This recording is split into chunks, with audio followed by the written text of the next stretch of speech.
How's it going, guys? TacTixHD here, bringing you Season 5 NHL 14 Calgary Flames GM Mode Series. Right there, guys, a quick look at the NHL lineup. As you guys can see, we're looking very strong, low to high 80s throughout, so hoping for a really good cup run here. Right here, guys, is the AHL team, also looking very strong. Besides a couple 60s there, mainly have mid-70s, even a couple 80s. Horak, our first-line center, is 80. He'll probably get called up, though, with injuries as well. Our starting goaltender, Dance, is 83, so probably going to have to move either him or Smith for some assets. We really don't need both of them. Anyway, guys, right here's a quick look at the stats. 4.5-star offense, 4.5-star defense, 4.5-star goaltending. So pretty strong team. And right here, guys, at the All-Star break, nothing happened before that. Patrick Kane made as his first line right wing. Obviously, Kane's tearing it up. Also, guys, pretty surprising, but McDavid made as the fourth line left wing. So McDavid must be having a really good year for us, which is also good to see. He's only like 20 or something at the time. So obviously, we're looking for big things from him, hoping to make him like our first line, hopefully like 90 overall center, lead us to the Stanley Cup.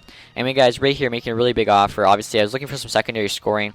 Michael Grabner's on the trade block for the Islanders. He's 85 overall, right winger. He's not too old. I think he's around 31 or 32 at this point in the GM mode series. And so I'm offering Yannick Hansen's 80 overall, Montreal's first round pick, which I acquired last year, I think, a couple prospects, and a second round pick.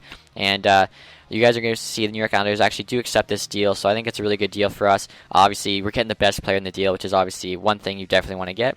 And you guys making another huge offer. Daniel Sedin on the trade block for the Canucks. So is Henrik Sedin. I couldn't afford both of them, though. I'm offering TJ Galliardi, Peter Murzak, prospect goaltender, 78 overall, a backup in the AHL, our first round pick, and a couple prospects. So added some huge offensive talent there for us.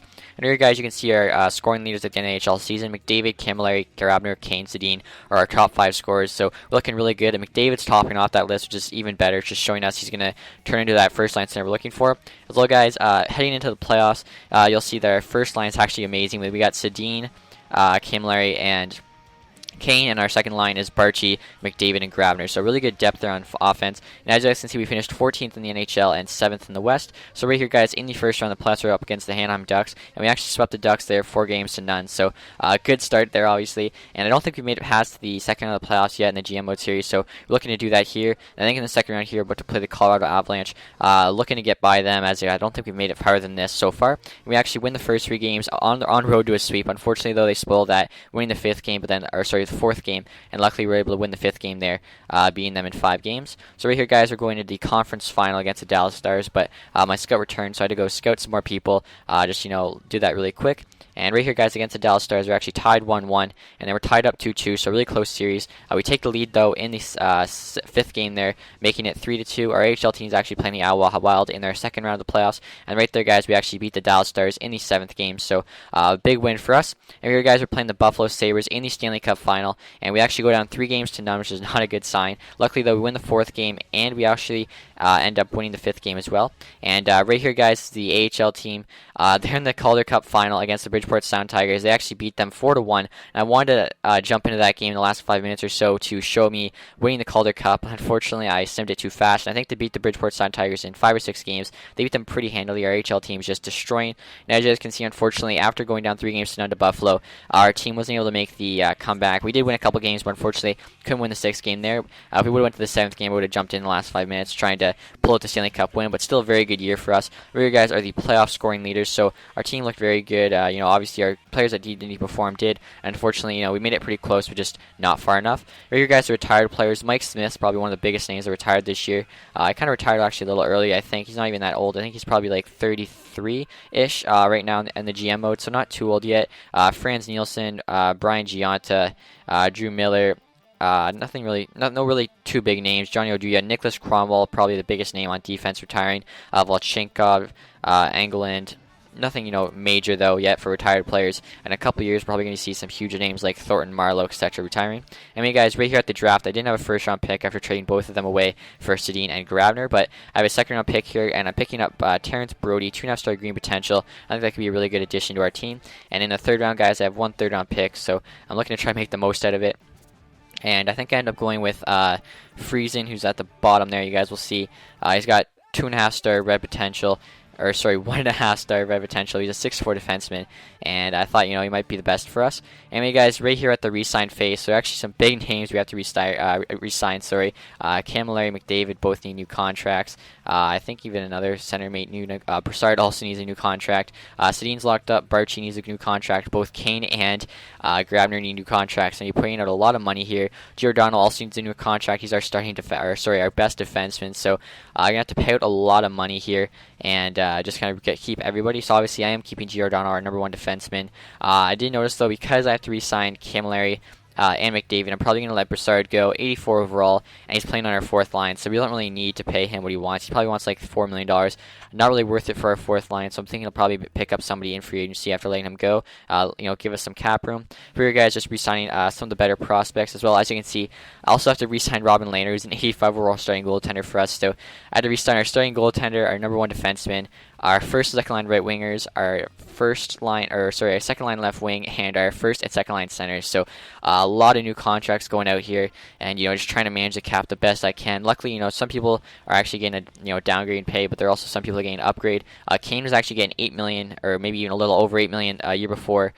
Because I signed him out of free agency, if you guys remember, so we wanted a big deal there. Luckily, though, because he was a returning player, we were actually able to get him for $7 million, even though he's played just as well. So that's a good thing. If you're re-signing players, usually they'll get them for cheaper than if you're going to get them on the open market out of unrestricted free agency. So like I said, guys, let Broussard go there. I figured I just had to do that. Just couldn't afford him anymore. And so to replace Broussard, I'm getting Riley Sheehan, 80 overall, 3.5 star red potential, 26 years old. Going to get him for $2.25 million. So I think that's a good deal for him. 4th line center, should be pretty strong for us. And then right here, guys, just to clear up some cap room and trading Chris Russell for a 4th round pick. I think he was like 79 overall, getting paid $2 or $2.5 million. Just definitely not worth the money. We have some young guys who are 79 overall, getting paid less than $1 million on 2-way contracts that can definitely play in his place. There, guys, you can see I signed Brian Bickle for about $1.5 million. He's going to play 4th line left wing. So, guys, right here I had a chance to sign Nikita Kucherov. I figured I couldn't pass up on the deal. We didn't really need him, but 4.5 star red potential. I figured I had to give it a try and sign him. So we'll see how he fits into our team. Right here, guys, I'm making a big offer for Christian Ehrhoff. This is kind of a cap room move as well, just trying to get some veteran leadership on the team. So I'm trading TJ Brody, a few prospects there, as well as a 2nd round pick for Christian Ehrhoff, and actually the deal got through. So I think it was like $500,000 more in cap space, but Ehrhoff's 82 overall, Brody was only 80 overall, and Ehrhoff's an older player, so probably by the time Ehrhoff's done, and we'll have some young guys coming up. As you guys can see, a big thing there, Connor McDavid won the Calder Memorial Trophy, which I was really impressed with. So like I said, looking for some huge things from him. And then right here, guys, something I didn't even realize, you can actually look at the AHL awards. I don't think I showed this before, so I decided to go through this and see how our guys did. And obviously, we did win the Calder Cup, so we got a lot of awards in that way. Obviously, for winning we finished first in the AHL, we won the Calder Cup. Connor Rankin won a couple awards for scoring. Oscar Tance won an award for one of the best goaltenders. I think he won the most valuable player in the playoffs. He also had the lowest goals against average, so AHL team definitely just took home the hardware this year and just tore it up. For you guys, a quick look at the NHL team. So as you can see, we're very strong, I think. 80 overall plus throughout. The defense is also looking very strong. We could be a little higher. We got a lot of 82s and 84s, maybe some mid to high 80s would be better. Lehner and Smith still are starting an backup goalie. So like I said, we still have to move one of them, either Smith or Dan, because obviously I'd like to get some assets back. I don't really want Dan playing in the AHL forever when I could get something back for him or Smith. AHL team, though, looking very strong throughout.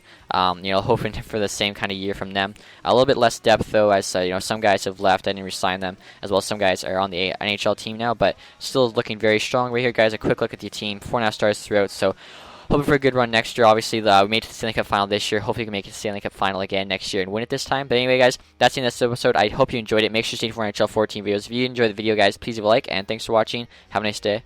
Goodbye.